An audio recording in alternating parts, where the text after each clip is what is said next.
আসসালামু আলাইকুম। আজকে আমি রান্না করব কলিজার ভুনা, গরুর মাংসের কলিজার ভুনা।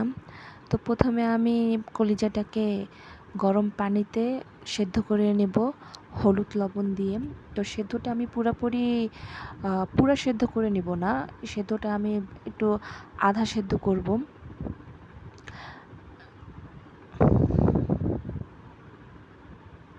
তো এখানে আমি এখন গরম মশলা দিয়েছি।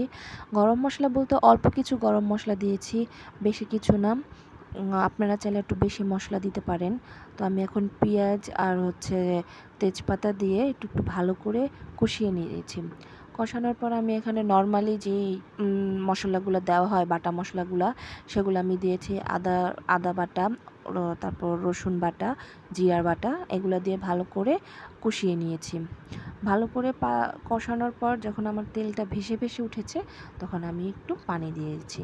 পানি দেওয়ার মতন এখন এই গুঁড়ার মশলা দেওয়ার পালা।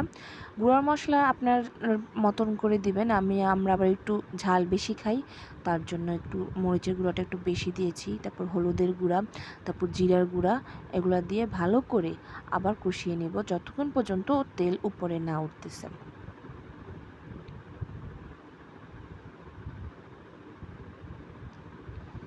তো আমি এখানে কলিজাটা কিন্তু আমি অর্ধেক অর্ধেক করে কিন্তু সেদ্ধ করে নিয়েছিলাম। পরে কিন্তু আমি আরও ছোটো ছোটো করে কুচি কুচি করে কেটে নিয়েছি। আর আমি তখন লবণ দেই নাই, পেঁয়াজ সেদ্ধ করার সময় বা ভাজার সময় তখন লবণ দেইনি, কারণ এখন লবণটা দিয়েছি। এখন লবণটা দিয়ে ভালো করে লবণটা মিশিয়ে তারপর এই কষিয়ে নিয়েছি।